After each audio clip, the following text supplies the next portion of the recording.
आपको तस्वीरें पहले दिखा देते हैं। यहाँ पे विधानसभा के सामने जो विधायक आवास है, विधायक आवास का लॉन है, वहाँ पे कांग्रेस के विधायक है वो एकत्रित होना शुरू हुए हैं। उनका चूंकि आज भी इनको मौका मिल रहा है कि किस तरह से यहाँ पे वो प्रदर्शन करे, किस तरह से आज आवाज उठाए, रणनीति बनाई जा रही है नेता प्रतिपक्ष टीकाराम जूली के रूप में। क्या इनकी रणनीति रहेगी, हम बात कर लेते हैं एक बार। कल आपने शिक्षा का मुद्दा उठाया था, पैदल मार्च किया था, आज भी आपके तेवर कमजोर नहीं दिख रहे जिस तरह से आप यहाँ आके तैयारी करें तमाम विधायकों को एकजुट करके। आज क्या मुद्दा रहेगा? देखिए, वैसे तो ये सरकारी हमारे लिए बड़ा मुद्दा है, क्योंकि जनता जिनको चुन के भेजती है जनता की सेवा करने के लिए, नियम कानून बनाने के लिए, और वही सरकार अगर नियमों को तोड़े, जनता की सुने नहीं, अपने को तानाशाह समझे, डेमोक्रेसी को कुचलना चाहे वो राजस्थान के अंदर हो चाहे हिंदुस्तान के अंदर हो, इन लोगों के मंसूबे क्लियर हैं। इनको युवा की बात नहीं करनी, छात्रों की बात नहीं करनी, इनको जो हमारी सड़कें हैं उनकी बात नहीं करनी, आदिवासी की, दलित की, मजदूर की, किसान की, व्यापारी की, किसी की बात नहीं।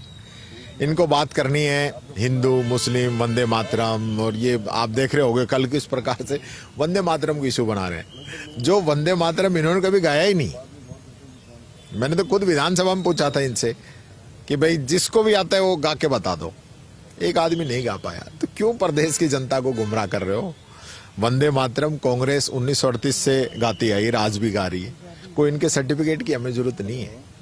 जो वंदे मातरम है, बंकिम चंद्र जी ने, सुभाष चंद्र बोस ने उसको अप्रूव किया, और सरदार पटेल, महात्मा गांधी, पंडित जवाहरलाल नेहरू जिसको गाते आए हैं, हम आज तक जिसको गाते आए हैं, उसमें एक दो पैरा और जोड़ कर एक इशू बनाना चाहते हैं, उससे कोई चलने वाला नहीं है। जो लोग कभी वंदे मातरम जब गाना गुनाह था, अंग्रेज जो वंदे मातरम गाते थे उनको बंद कर देते थे, तब तो ये सदा वत्सले कोई ऐसा कोई गीत है इनका, वो गाते थे। ये वंदे मातरम गाया ही नहीं। तो जब वंदे मातरम जब देश की आजादी के समय जरूरत थी, जब गाना था, जब तो गाए नहीं। और आज लगभग 79 साल हो गए देश को आजाद हुए, हमने 80वां स्वतंत्रता दिवस मना लिया, तब इनको याद आ रहा है कि वंदे मातरम तो ये गाना था। तो तब कहां थे आप? आज मुद्दों पे बात करिए। आज राजस्थान की हालत क्या है उस पे बात करिए।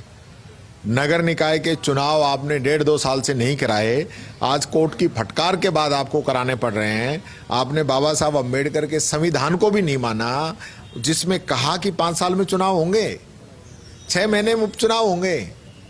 भरतपुर, जहां से खुद भजनलाल जी आते हैं, 3.25 साल में जिला प्रमुख का पद रिक्त है। उपचुनाव की तो बात छोड़ दिए, उप जिला प्रमुख को भी चार्ज नहीं दिया।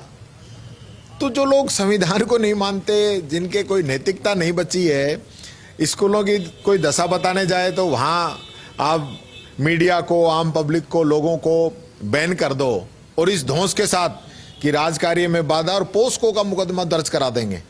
यानी आप डराना चाहते हो। तो ये जो तानाशाही चल रही है ना यहाँ पे, ये तानाशाही ज्यादा लंबे टाइम चलने वाली नहीं है। आज तो जूली जी सब तो शायद आज ही है आखिरी, उसके बाद ठीक है नरेश जी, आप बातचीत को जारी रखिएगा, लगातार तस्वीरें दिखाते रहेंगे आपके जरिए। लेकिन अब देखने वाली बात होगी कि विपक्ष तो अपने सवाल लेके तैयार है, यानी कि विपक्ष की जो भूमिका रहती है, लेकिन सत्ता पक्ष कितना तैयार है वो भी हमें देखने को मिलेगा। चलिए आगे बढ़ते हैं अगली